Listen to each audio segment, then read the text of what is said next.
Hi, my name is Nilesh Sharma. आप सबको happy new year.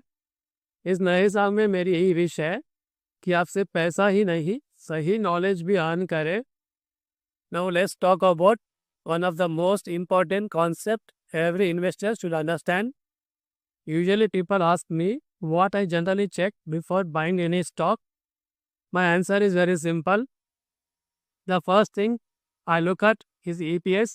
EPS stands for earnings per share.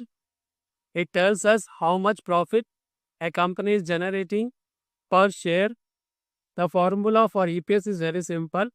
EPS is equal to net profit divided by total number of shares. But I don't look at EPS as just a single number. I always try to understand how EPS is changing over time. That is why I prefer using TTM EPS. TTM EPS represents the earnings generated over the last 12 months. It gives a much clearer picture of a company's real earning power.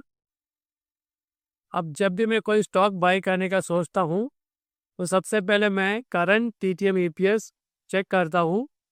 उसके बाद मैं उसको previous period के TTM EPS से compare करता हूँ। एक healthy buying setup का एग्जांपल यहाँ देखते हैं। मान लो एक कंपनी है जिसका प्रीवियस TTM EPS ₹5 पर शेयर है, करंट TTM EPS ₹8 पर शेयर है। प्राइस पिछले साल 120 के आसपास था, करंट मार्केट प्राइस 125 से 130 के आसपास है।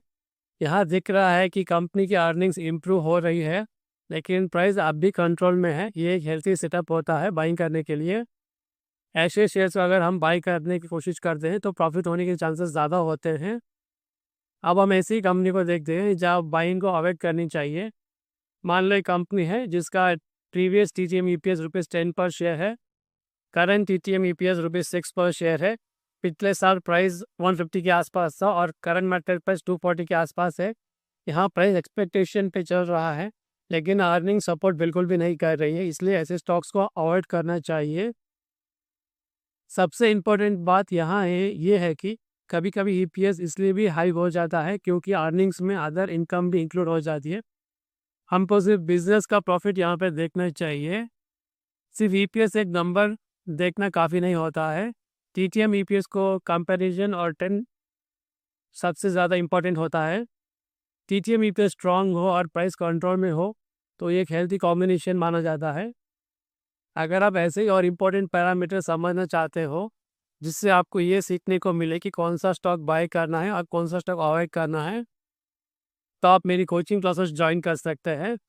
For more details you can contact me.